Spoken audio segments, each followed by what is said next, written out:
नमस्कार, मैं हूं दिव्या कोचर और आप देख रहे हैं TV9 डिजिटल।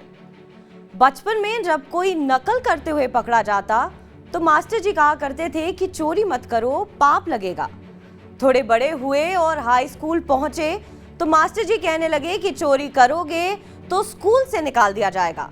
लेकिन फिर भी नकल करने वाले तो करते ही थे।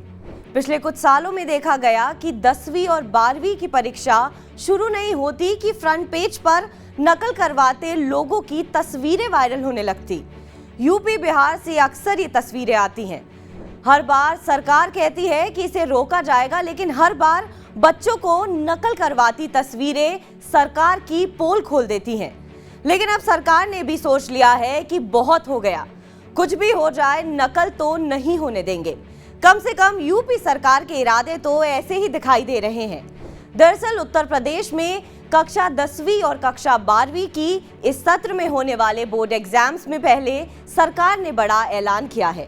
कोई छात्र बोर्ड परीक्षा में नकल करते हुए पकड़ा गया तो इसे राष्ट्रीय सुरक्षा का मुद्दा माना जाएगा। इतना ही नहीं, इसमें कोई शिक्षक या अन्य व्यक्ति शामिल पाया गया तो उसकी संपत्ति भी कुर्क की जाएगी। आपको बता दें कि इस बार उन स्कूलों को परीक्षा केंद्र नहीं बनाया गया है जिनके खिलाफ एसटीएफ ने रिपोर्ट दी थी। परीक्षा पेपर भी डबल लॉक में रखे जाएंगे, जिसका अलग स्ट्रांग रूम बनाया गया है। स्ट्रांग रूम की निगरानी के लिए सीसीटीवी लगाए गए हैं। यूपी में पहली बार हर पेज पर बार कोड का इस्तेमाल किया जा रहा है। सवाल है कि नकल रोकने के लिए इतना सब कुछ करने के बाद सरकार का रासुका लगाने का फैसला कितना सही है। यूपी के महानिदेशक स्कूली शिक्षा विजय किरण आनंद के मुताबिक नकल करने वाले छात्रों पर यूपी सरकार एनएसए लगाएगी। नकल में शामिल पाए जाने वाले परीक्षा केंद्र के व्यवस्थापक कक्षा निरीक्षक के खिलाफ एफआईआर दर्ज की जाएगी।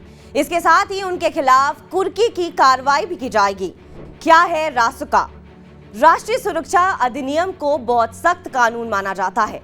एनएसए या राष्ट्रीय सुरक्षा अधिनियम यानी रासुका एक ऐसा कानून है जिसके तहत किसी व्यक्ति को किसी विशेष खतरे के कारण हिरासत में लिया जा सकता है। अगर प्रशासन को लगता है कि किसी व्यक्ति की वजह से देश की सुरक्षा और सद्भाव को खतरा हो सकता है तो ऐसा होने से पहले उस व्यक्ति को रासुका के तहत हिरासत में लिया जाता है।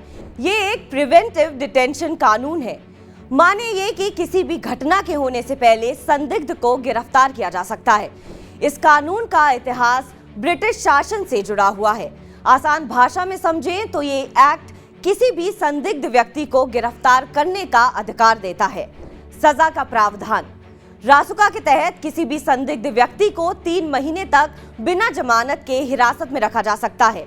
जरूरत पड़ने पर इसे 3-3 महीने के लिए बढ़ाया जा सकता है, लेकिन किसी भी हालत में 12 महीने से ज्यादा जेल में नहीं रखा जा सकता।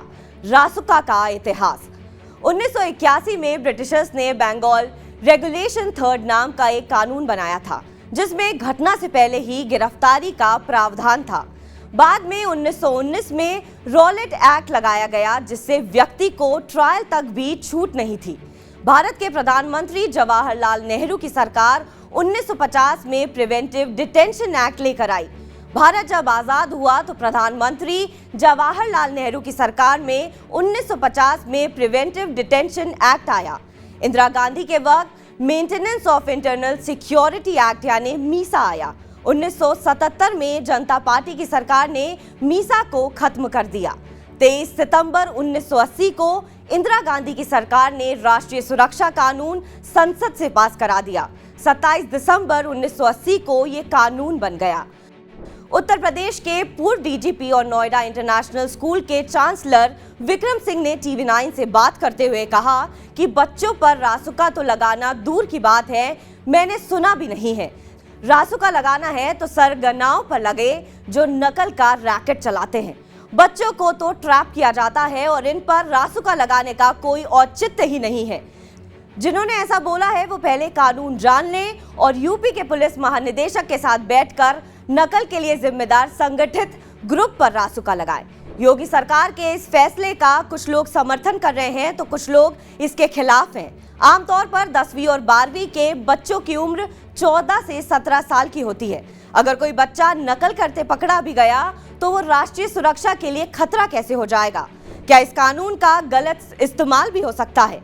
क्या नकल रोकने का एकमात्र तरीका छात्रों पर रासुका लगाना ही है? क्या योगी सरकार का ये ऐलान सिर्फ छात्रों को डराने भर के लिए है? ऐसे कई सवाल हैं जिनके जवाब बोर्ड एग्जाम शुरू होने से पहले योगी सरकार को देने हैं। बहरहाल, आपको हमारी खबर कैसी लगी कमेंट सेक्शन पर जरूर बताएं। देश और विदेश की तमाम बड़ी खबरों के लिए आप देखते रहिए TV9 डिजिटल। धन्यवाद।